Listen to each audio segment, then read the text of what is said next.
The year is 452. The Roman Empire is on the brink of collapse, and the Huns have just launched their attack on northern Italy. Several cities are completely destroyed, forcing the locals to go on the run. They head for a lagoon just off the coast and take refuge on several small islands, a decision that would no doubt save their lives. Against all odds, this small civilization eventually went on to build one of the most impressive feats of engineering the world has ever seen: Venice. When the first refugees arrived to start their new lives on the islands, they had the worst possible surface to build on. The small marshy islands were made of an incredibly soft clay, which would barely hold the weight of a human, let alone an entire city. To create stable foundations for buildings, the Venetians collected large timber piles from the forests of Croatia and started hammering them into the ground. They drove them about 5 meters deep until they reached a much harder layer of clay. Not only did this stabilize the piles, but by packing them really close together, it compressed the surrounding clay, pushing out the water and making it much stronger. Once the piles were firmly in the ground, the tops were cut off and wooden planks were laid on top to spread the load. Special blocks of Istrian stone were then placed to raise the foundations above the water. This design was a stroke of genius, as the wooden piles were sealed away from the air, making it impossible for them to rot. To this day, almost all of the original piles are in great condition and are still holding up the city. Once the foundation had been properly laid down, the buildings themselves were built. Venetians started off using wood for their houses, but after numerous fires, they switched to brick. To keep the buildings as lightweight as possible, they had to be no more than 3 stories high. Lime mortar had to be used instead of cement because it was flexible and would allow the entire building to flex as the ground beneath slowly moved.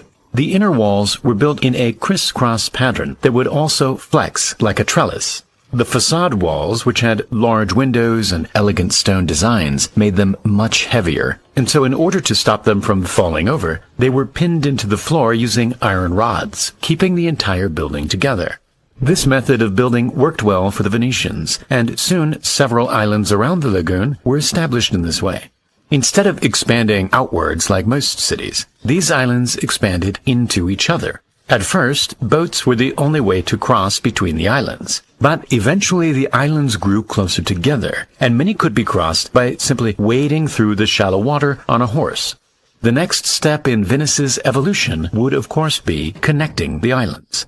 In order to turn Venice from a collection of islands into a bustling city, bridges had to be built. The first attempt was a simple pontoon bridge that joined the 2 largest sections of Venice together, and crucially, provided quick access to the Rialto area.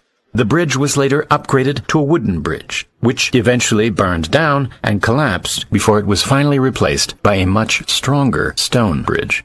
To build it, over 12,000 timber piles were driven into the banks of the canal, and 10,000 tons of stone were built on top to form the bridge. To this day, the bridge still stands, and it serves as the main artery in the center of Venice. After this, stone bridges started to pop up everywhere, turning Venice into a compact city made up entirely of canals instead of roads. By now, the city had become the most powerful and richest city in Europe. Everything being bought and sold went through Venice, and the Venetians were making enormous amounts of money. But as business increased, so did the population, and the demand for fresh water was out of control. Despite being surrounded by water, Venice couldn't use any of it, since it was extremely salty and undrinkable. Without natural springs or rivers to collect fresh water, Venice relied upon boats to deliver water from the mainland. But with 170,000 people, the demand became too much, and the Venetian engineers had to get creative. From the beginning, Venetian islands were built around squares, which were initially just empty fields for animals to graze upon. The idea was to use these squares to collect rainwater. They started by digging out large areas under the entire square and lining the walls with a thick layer of clay to make it waterproof. The space was then filled in with sand and stones, and the surface was redone with tiles that would lead the water towards each corner of the square. From here, rainwater would flow into the basin and gradually filter through the sand and stones until it reached the main well at the center of the square. To maximize the surface area for water collection, the roofs of the nearby buildings were fitted with gutters that would direct the water onto the square and into the drains. Venice then became an enormous funnel, which filled more than 600 wells around the city. The Venetians had once again engineered a masterpiece to save its city. Amazingly, almost all of the incredible engineering that made Venice is still around today. The bridges, the canals, the buildings are all ancient relics sitting on a forest that has held up the entire city for over 1,000 years.